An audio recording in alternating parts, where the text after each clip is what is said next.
Olá, seja muito bem-vindo. É um imenso prazer estar aqui falando com você.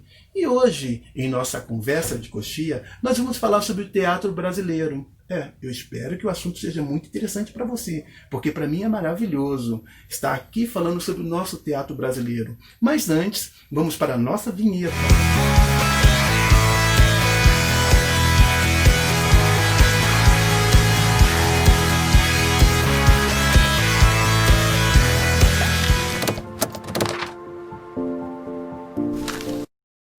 Não tem como passar pelo teatro brasileiro, sobre essa história maravilhosa, sem mencionar os nossos povos indígenas. Eles, que mesmo antes dos portugueses invadirem o Brasil, eles já estavam aqui e viviam aqui, habitavam em torno de 3 milhões de indígenas, mais ou menos 1000 grupos diferentes, ou seja, imagina quanto tinha de cultura aí, né? Esses povos indígenas, apesar de pertencerem a diversos grupos diferentes e apresentar uma rica cultura, eles tinham também coisas similares entre eles, né? Eles tinham, por exemplo, a religião, os hábitos, os costumes e o comportamento muito parecidos. E isso os aproximava culturalmente. A história do Brasil acontece em 1500, com a chegada dos portugueses às nossas terras, nos tornando uma colônia de Portugal. Em um primeiro momento, a arte ela foi introduzida no Brasil por meio dos jesuítas, que vieram comandados pelo José de Anchieta, né? E eles perceberam aqui no Brasil que os índios eles tinham uma inclinação muito maior para a música e para a dança. E através dos seus rituais foi percebido que se introduzisse no Brasil os autos, que fala sobre as vidas dos santos, os feitos, seria muito mais fácil essa comunicação entre o índio e eles. Então, introduziram o teatro em forma de auto para catequizar os índios. A preocupação com o teatro no Brasil nunca foi visto como uma preocupação cultural, mas muito mais como uma preocupação pedagógica. Pedagógica sim, porque era um mecanismo que se tinha na época para evangelizar, para conduzir as pessoas, né, através dos autos. E há relato que dizem que o teatro, nessa época, ele era muito mais utilizado em festas populares, em festas religiosas ou em acontecimentos políticos. E havia um grupo que saía pelas ruas, e esse grupo estavam vestidos de roupas diferentes, que nós podemos chamar de figurinos, né? Colocava alguns adereços e saíam cantando, dançando, tocando instrumentos e era, na verdade, um grande carnaval. Ainda no século XVII, o teatro jesuítico ele está passando por um declínio, quer dizer, ele entra em declínio, né? E então o que acontece com o cenário teatral no país nessa época? Praticamente não há mais companhias teatrais, né? E os autores que surgem, eles vêm influenciados pela cultura europeia. E mesmo assim, nesse meio de calamidade cultural, aparece então Antônio José, o judeu. E ele contribui muito para a nossa cultura, pois ele deixa para nós suas comédias e tragicomédias.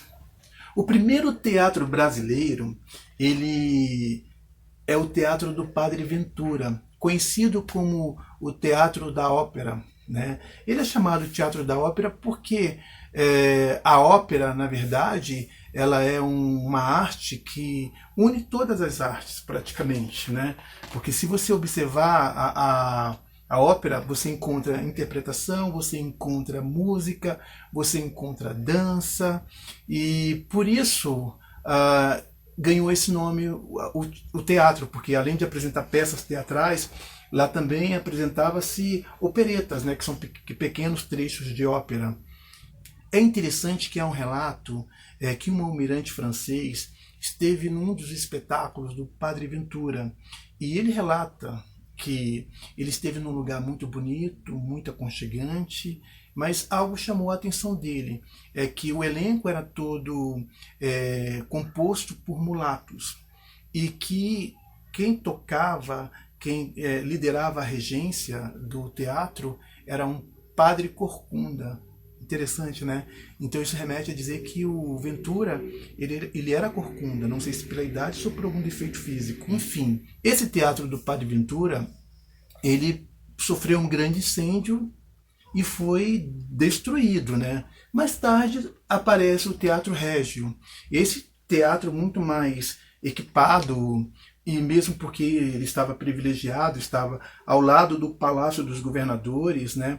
Que fica lá no Rio de Janeiro, que hoje é chamado de Paço Imperial, enfim. Mas o que chama atenção na história desse teatro é que esse teatro ele sobreviveu em 1813. E depois disso ele ganhou outros nomes, né? E até chegar ao nome que nós conhecemos hoje como o Teatro João Caetano, lá no Rio de Janeiro. O cenário cultural do Brasil, ele teve uma grande mudança com a chegada da família real ao Brasil, né? Porque quando a família real chega ao Brasil, então o Brasil ele vivencia uma reforma cultural e uma reforma pública, uma reforma de paisagem, enfim, a cultura também é atingida por essa questão da chegada da família real, que era uma família muito culta, e aqui não tinha grandes teatros, não tinha grandes casas de espetáculos. Então ele mandou construir um teatro exclusivo para a nobreza, né? Então você imagina como seria esse teatro. Por ser um teatro construído pela nobreza, para a nobreza, né? Porque o povo não chegava nem dentro do teatro, só do lado de fora, né? E o que acontecia? Esse teatro ele representava em seus palcos obras de grandes autores estrangeiros, e em momento algum ele representava a cultura brasileira. Ele não tinha nada a ver com o povo brasileiro. Era um teatro completamente feito para nobreza. Vamos falar agora de um grande homem, um grande dramaturgo, João Caetano. O carioca João Caetano, ele foi muito importante na história do teatro brasileiro, exatamente porque ele trouxe novas ideias para o cenário teatral, além de ter a preocupação de abrir uma escola de arte dramática, né, para crianças de forma gratuita, onde ninguém pagasse nada. E além disso, ele vai muito além disso. Ele cria um júri que premia companhias teatrais em todo o Brasil. Então esse cara ele era pioneiro. E não dá para deixar de falar aqui que João Caetano, além de toda a contribuição que ele deixou para o teatro, ele nos deixa escrito também 2 livros muito importantes, que é o Reflexões Dramáticas e Lições Dramáticas, que é uma referência para qualquer ator. Bora lá. Que o Brasil ele tem essa busca pela nacionalização do teatro brasileiro, disso nós já sabemos, né? Isso fica muito mais próximo com a independência do Brasil, e mais tarde com a abdicação de Dom Pedro I. Nesse mesmo período, organizou-se então o primeiro elenco dramático brasileiro, assim como a primeira regulamentação teatral. Junto com tudo isso veio também a censura teatral e mais tarde o Conservatório Dramático. Com o romantismo, agora, o Brasil ele ganha sua identidade nacionalista, tão sonhada identidade, e graças a alguns autores como Antônio José, Gonçalves de Magalhães e Martins Pena. Martins Pena, esse que foi um dos dramaturgos mais conhecidos do seu período, ele era considerado em sua época um Molière do Brasil, porque ele trazia para os palcos, em suas comédias de costumes, em suas farsas, ele trazia para o palco uma crítica social e crítica de costumes em relação à sociedade carioca daquela época. Nessa construção da história do teatro, não podemos esquecer também os escritores românticos, eles que se enveredaram pelo teatro, né, com contribuições. O José de Alencar, por exemplo, e Joaquim Manuel Macedo, eles foram muito importantes na história do teatro. No romantismo, essa busca pela nacionalização dos textos teatrais, temos aí então Gonçalves Dias, ele que veio trazendo renovações para o processo cênico, né? E ao mesmo tempo ele retira as falas portuguesas, né, do teatro. E para que esse processo dê certo, essa nacionalização teatral dê certo, ele conta muito com o apoio do grande ator da época, João Caetano. Nos primeiros anos do século XX, surge então a experiência realista. Essa experiência, que também é chamada de drama de casaca, ela tem a preocupação com a verdade. É nesse período também que surge e foi fundada a Ópera Lírica Nacional, como também a primeira escola de arte dramática no Rio de Janeiro. As comédias de costumes ainda estão em alta nesse período do realismo, e damos destaque aí para França Júnior, que foi um dos grandes autores desse período. E multiplica-se obras, também gêneros e outros autores, e damos destaque aqui para Coelho Neto, assim como também para Arthur Azevedo, esse que foi o criador da comédia de gênero, como por exemplo o teatro de revista. Absolutamente original e à frente do seu tempo, José Joaquim Campos Leão, ele que tinha o codinome de Corpo Santo, ele deixou uma obra escrita, na sua época foi taxado como louco pelo que ele escreveu, mas foi preciso um século para que ele recebesse todo o reconhecimento da grandiosidade da sua obra. Não tem como deixar de fora Machado de Assis, esse grande escritor que poucas pessoas sabem que ele também escreveu para o teatro. Além da sua contribuição na dramaturgia teatral, ele também era um grande crítico no Conservatório Dramático. À medida que o século vai se avançando, foram surgindo novas tentativas de desenvolvimento da arte dramática. E há um pensamento agora na infância, na criança. Então se pensa agora no teatro infantil. Aí surge Álvaro Moreira e também Renato Viana. Eles que têm aí desenvolvido novas técnicas e novos métodos para alcançar também a esse público. No século XX, os artistas se organizam. E essa organização, ela criam associações de classe. Então aí surge a Sociedade Brasileira de Autores Teatrais, a Casa dos Artistas, surge também a Academia Brasileira de Teatro, a Associação Brasileira de Críticos Teatrais. A partir do século XX, o teatro ele se consagra e consegue sobreviver até mesmo à ditadura militar de 1937 e o golpe militar em 64. Tentativas de renovação acontecem no século XX e é levada ao palco. Isso nós vemos com Deus lhe pague, de Juraci Camargo, que tem as suas ideias marxistas, né? Ou até mesmo quando o assunto é sexo, levado por Renato Viana. Também tem o Viana. Viana, ele leva para o palco um assunto tabu na época, que é o divórcio. E dessa maneira vão tentando encontrar uma nova linguagem para o teatro, porque no século XX há essa abertura. Uma iniciativa pioneira e digna de registro é de Flávio de Carvalho. É verdade, cara. Ele coloca no teatro uma peça chamada O Baile do Deus Morto. E essa peça deu um rebuliço na época que foi caso de polícia. Muitos acharam que a peça era um atentado à moral e também à religião. Bom, com o fechamento do teatro na sua terceira apresentação, Flávio deixou aí uma semente que mais tarde ia germinar. Isso aconteceu com o Rei da Vela, de Oswald de Andrade. No Estado Novo, ditadura militar, liderada por Getúlio Vargas, onde acontece dos fatos mais importantes do teatro.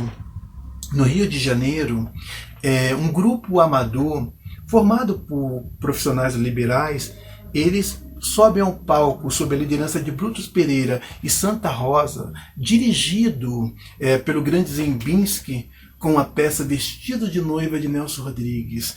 Peça essa que levantou o público do Teatro Municipal no Rio de Janeiro, onde aplaudiram por muito tempo. Não tem como não falar desse cara, Ariano Suassuna. O Ariano, ele escreveu uma grande obra, que é um clássico, que é o Alto da Compadecida. Ele, inteligentemente, ele soube misturar nessa obra elementos do barroco católico com a cultura popular, o cordel e também a comédia. Então isso é de uma inteligência extraordinária e que não dá para passar batido. Ou seja, Ariano para nós é um grande autor brasileiro, um clássico.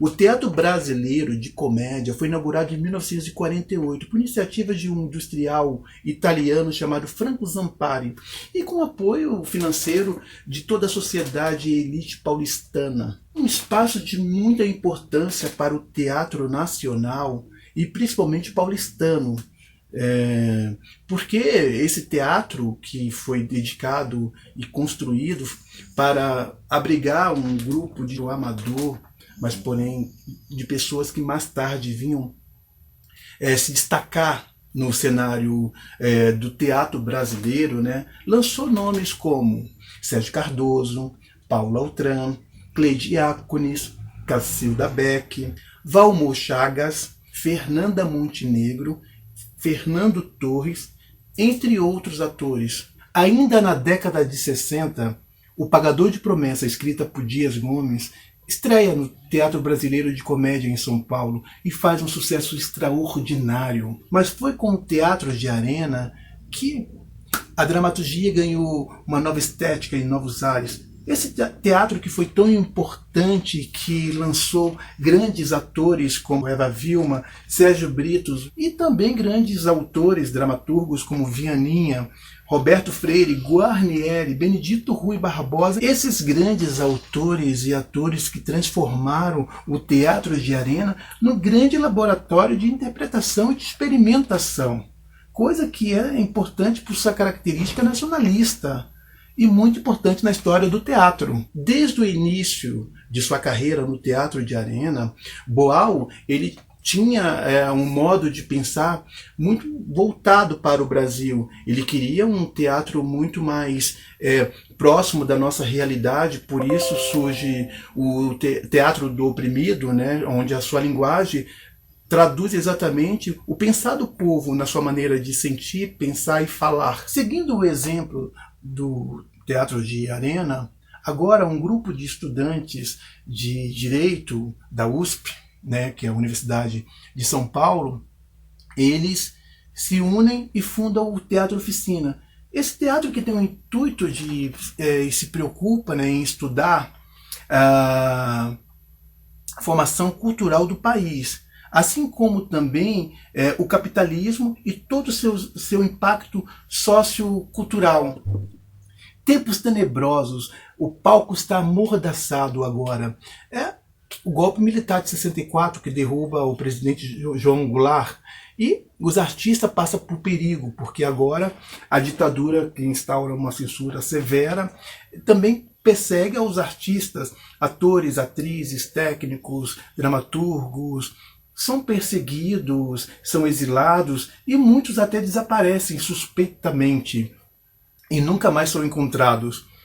E os espetáculos nessa época que conseguem subir ao palco são feitos de maneira muito grotesca, porque a censura é severa. No meio da plateia tem um censor, tem um espião do governo que está ali para vigiar todos os passos dos artistas. A intensificação da censura nos anos 70 atingiu bastante o teatro brasileiro e sua ideologia, exercendo uma repressão moralista, puritana, que investia contra qualquer tipo de sinal de liberdade que houvesse no palco. E isso tornava cada vez mais comum, nos grandes centros desenvolvidos, o desenvolvimento de uma nova linguagem, a linguagem dos palavrões, né? E também a escandalosa mania de colocar no palco a nudez, expor a nudez como uma forma de protesto. Na década de 80, com a abertura política, surge um movimento chamado experimentalismo. Esse movimento que tem um foco muito maior, uma visão mais ampla para a diversidade. E essa diversidade que tem influência do pós-moderno, né? E também uma união estética. Isso tudo é colocado no palco de maneira muito inteligente. Mas também essa época, esse período fica conhecido como o período da dramaturgia do besterol, ou da comédia de costumes da década de 80. Temos também o teatro essencial. Esse teatro que surge aí com a atriz performática Denise Stoklos, que faz um grande sucesso em Nova York, Estados Unidos, com a peça Mary Stuart, sucesso absoluto de crítica. E esse teatro que traduz exatamente aquilo, que se utiliza menos possível de recurso material, mas que explora o recurso do ator, né? E isso inclui o quê? 3 fundamentos, que é o corpo, a voz e o pensamento, ou seja, a inteligência emocional do ator. Chegando aí nos anos 90, nós vamos para o campo da encenação, onde é muito mais valorizado essa coisa de releituras, de trazer de volta grandes clássicos para o palco, né? E isso acontece muito como grandes espetáculos, reviver esses clássicos e levar ao público, né, essas grandes montagens de clássicos famosos no mundo inteiro. Vem então o experimentalismo, esse teatro que alcança um sucesso absoluto de crítica e público, porque é um teatro que vai experimentar agora em levar se fazer teatro, né, para um campo muito mais amplo, né? Agora ele sai do palco e vai experimentar locais que antes não eram muito utilizados, né? Ou seja, vão fazer um teatro experimental em locais não convencionais, seja numa fábrica abandonada, ou seja numa praça pública, seja num espaço que não seja o convencional, que é o palco do teatro. É uma década onde se destaca muitos dramaturgos, muitos autores, muitos diretores que está produzindo de forma extraordinária. E surge aí nomes como Bia Lessa, Gabriel Vilela, Sérgio de Carvalho, com sua companhia do Latão. Também tem Marcos Caruso, que leva ao teatro mais de 25 milhões de pessoas numa peça que ficou em cartaz por mais de 25 anos, como Trair, Coçar é Só Começar, que é o nome da peça, né? Ainda na década de 90, surge no cenário teatral um grande ator, dramaturgo, se revela também grande produtor, Miguel Falabella. E Miguel Falabella, com sua peça A Partilha, ele consegue ficar em cartaz durante 6 anos e com grande sucesso, mas esse não é talvez o maior feito, né? O maior feito é saber que essa peça foi encenada em 12 países diferentes. E também há uma grande abertura nesse período, nessa década, para os grandes clássicos musicais, né? Então os musicais são trazidos ao Brasil, assim como também grandes óperas, né? E isso é muito importante porque não havia essa montagem, ou não se acreditava que o público brasileiro fosse capaz de abraçar esse tipo de espetáculo, que é um musical muito mais comum nos Estados Unidos, né, e a ópera na Europa. Então agora o Brasil está aberto para receber esses novos gêneros, não que sejam novos, né, mas que para nós não havia, pelo custo, pela dificuldade que se havia, e pelo alto preço também, né? E agora a nossa sociedade consegue, de uma certa forma, ver e apreciar esses tipos de espetáculos. Bom, a nossa conversa de coxia está chegando ao final. Eu espero que vocês tenham aprendido, tenham gostado. Me desculpem se ficou alguma coisa de fora, o assunto é muito extenso e não dá para se aprofundar num só programa. Mas eu espero, numa próxima oportunidade, a gente retome esse assunto. Eu fico muito feliz por poder estar agora aqui falando com vocês sobre o nosso teatro, o teatro brasileiro. E vamos ficando por aqui. Aguardo vocês no próximo programa. Muita paz, muita saúde, muito sucesso.